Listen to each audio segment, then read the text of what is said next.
Doctor Zakir, আসসালামু আলাইকুম ওয়া রাহমাতুল্লাহি ওয়া বারাকাতুহু। ওয়ালাইকুম আসসালাম রহমতুল্লাহ বারাকাত।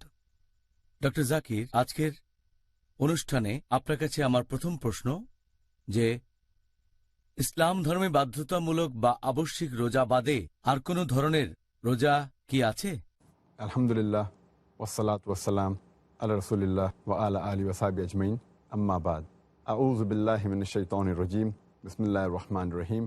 রব্বি ইশরাহ লি সাদরি ওয়া ইয়াসসির লি আমরি ওয়াহলুল উকদাতাম মিন লিসানি ইয়াফকাহু কাওলি।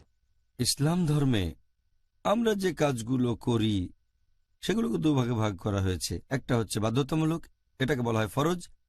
আরেকটা হচ্ছে ঐচ্ছিক, যে কাজটা আমরা স্বেচ্ছায় করে থাকি।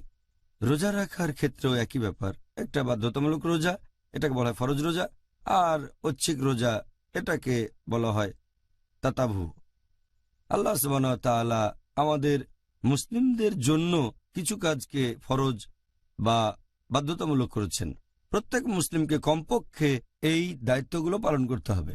সব বিশ্বাসী পালন করবে।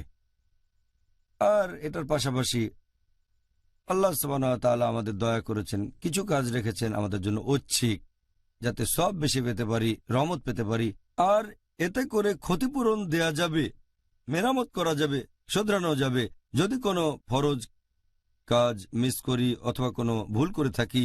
আলহামদুলিল্লাহ, এটা আল্লাহ সুবহানাহু ওয়া তাআলার দয়া, আল্লাহ তাআলার করুণা। তিনি আমাদের কিছু কাজ করেছেন ঐচ্ছিক, যাতে আমরা সুযোগ পাই যেগুলো মিস করেছি তা পূরণ করার, যাতে করে বেহেশতে যেতে পারি। একইভাবে রোজার ব্যাপারে বলতে গেলে আমরা পাচ্ছি বাধ্যতামূলক রোজা, আর এছাড়া পাচ্ছি বিভিন্ন ঐচ্ছিক রোজা, যেটাকে বলা হয় তাতাভু। আচ্ছা, ধন্যবাদ। এখন আপনি কি আমাদের দর্শকদের উদ্দেশ্যে বলবেন যে আমরা কোন ঐচ্ছিক রোজা পালন করব, যেগুলো কথা বলেছেন নবী মুহাম্মদ সাল্লাল্লাহু আলাইহি সাল্লাম?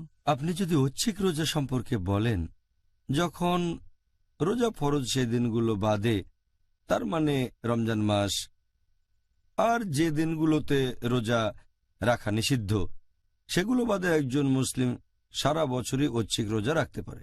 তবে কিছু বিশেষ দিনের কথা আমাদের নবী সুপারিশ করেছেন যে একজন মুসলিম এই দিনে রোজা থাকলে ভালো, সে অনেক সওয়াব পাবে।